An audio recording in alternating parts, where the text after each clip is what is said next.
Good morning friend, study RK में आपका स्वागत है। अपने चैनल को लाइक और सब्सक्राइब और कमेंट करके बताइएगा जरूर। लाइक जरूर करिएगा और कमेंट जरूर करिएगा। आज हम लाए हैं समास पार्ट ऑफ 5। समास में आपको हम देखेंगे आज बहुब्री समास। बहुब्री समास की परिभाषा क्या होती है इसे जानेंगे हम आज। इस समास में कोई भी पद कोई भी शब्द प्रधान नहीं होता है। दोनों शब्द मिलकर किसी नए अर्थ को प्रकट करते हैं, उसे बहुब्री समास कहते हैं। देखिए, इस समास में कोई भी शब्द या पद प्रधान नहीं होता है। दोनों शब्द मिलकर एक नया अर्थ प्रकट करते हैं, उसे बहुब्री समास कहते हैं। तो सबसे पहले बहुब्री समास की परिभाषा क्या हम करेंगे। बहुब्री समास की परिभाषा होगी दोस्तों कि इसमें कोई भी शब्द या कोई भी पद प्रधान नहीं होगा। इसका तीसरा जो अर्थ प्रकट होगा वो प्रधान होगा। वो अर्थ जो निकलेगा उसी से जो है बहुब्री समास का निर्माण होगा। जैसे कि दोस्तों हम देखते हैं कि पीताम्बर लिखा हुआ, पीताम्बर का जब हम विग्रह करेंगे तो पीत धन अंबर आएगा। पीत, और इसमें एक चीज और जानेंगे, पीत क्या है विशेषण और अंबर क्या है इसमें संज्ञा। तो हम जानते हैं विशेषण और संज्ञा मिलकर क्या है बहुब्री समास का निर्माण हुआ है। तो इसका एक कोई विशेष अर्थ निकलेगा तो उसे हम बहुब्री समास कहेंगे। जैसे कि पीत धन अंबर अर्थात पीत वस्त्र धारण करने वाला, अर्थात पीले वस्त्र धारण करने वाला, अर्थात कृष्ण, श्री कृष्ण के लिए ये पीताम्बर का निर्माण हुआ। तो इसीलिए यह देखा गया है कि ये श्री कृष्ण कोई तीसरा अर्थ निकला, इसीलिए यह बहुब्री समास है।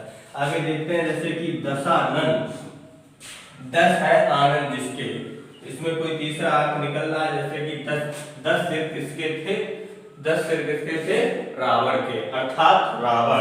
तो इसीलिए ये क्या है दोस्तों बहुब्री समास। जैसे कि दोस्तों जल में उत्पन्न होता है, जो जल में जो उत्पन्न होता है कमल, तो कमल के लिए ये तीसरा अर्थ निकल रहा है कमल। जो कमल क्या हुआ बहुब्री समास, जल क्या हुआ बहुब्री समास।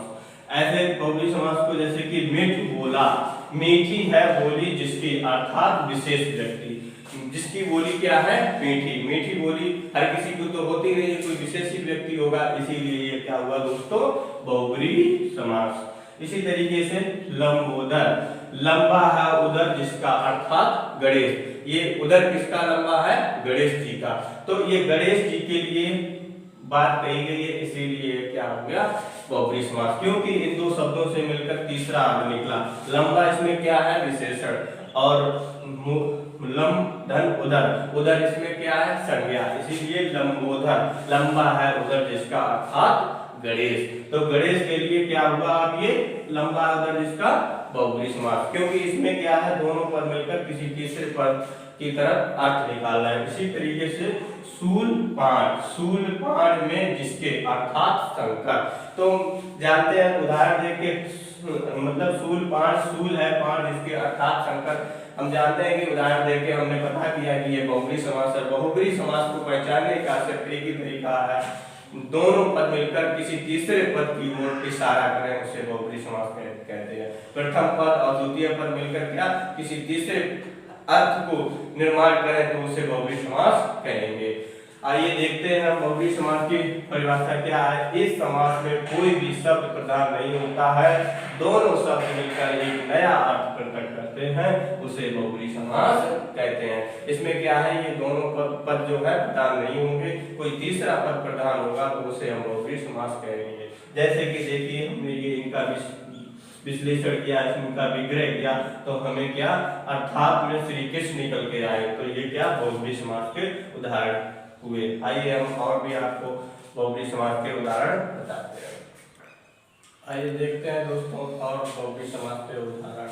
अपना चैनल लाइक करिए, सब्सक्राइब करिए और सब्सक्राइब करिए दोस्तों। जितना आप लाइक करोगे शेयर करोगे उतना ही आप लोगों का ये चैनल ग्रोथ होगा और आप आगे बढ़ेंगे। दोस्तों अब देखते हैं, जैसे कि उदाहरण गिरधर, गिर को धारण किया है इसने, अर्थात गिर को किसने धारण किया है श्री कृष्ण ने। जैसे देखते हैं दोस्तों बीड़ा पारी, बीड़ा पारी में जिसके, अर्थात सरस्वती। देखिए आप ये बीड़ा पाठ से क्या अर्थात तीसरा अर्थ निकल रहा है सरस्वती माता के लिए प्रयोग किया गया, जो ज्ञान की देवी है, जिन्हें बाणी की देवी बोला जाता है अर्थात सरस्वती। तो ये क्या हुआ दोस्तों बहुब्रीहि समास। सचेतन, चेतना के साथ है जो, तो उसे क्या बोलेंगे सचेतन। तो ये क्या हुआ दोस्तों बहुब्रीहि समास। जैसे कि देखिए दीर्घ बाहु, दीर्घ बाहु वाला अर्थात जिसकी भुजाएं लंबी लंबी हैं उसे क्या बोलेंगे अर्थात भगवान विष्णु। तो इसमें इन दोनों पदों से क्या एक तीसरा अर्थ निकल रहा है, इसीलिए ये क्या हुआ दोस्तों बहुब्रीहि समास। देखिए नीलकंठ, नीला कंठ है जिसका अर्थात शिव। तो आप निकलता है दोनों शब्दों से क्या निकल रहा है तीसरा अर्थ अर्थात शिव के लिए प्रयोग हुआ है, इसीलिए ये क्या है बहुब्रीहि समास। दोस्तों इस समास को पहचानने के लिए क्या तरीका है, इस समास को पहचानने के लिए ये तरीका है कि इन दोनों पदों से, इन दोनों शब्दों से जो तीसरा अर्थ निकले उसे बहुब्रीहि समास कहेंगे। उदाहरण के आधार पर हमने देखा बहुब्रीहि समास को कैसे करेंगे। तो आप जानते होंगे कि पहला पद और दूसरा पद मिलकर किसी तीसरे पद को अर्थ निकाले, कोई तीसरा अलग अर्थ निकले, उसे हम बहुब्रीहि समास कहेंगे। दोस्तों अपने चैनल को सब्सक्राइब करिए, लाइक करिए और कमेंट करिए। जय हिंद, जय भारत।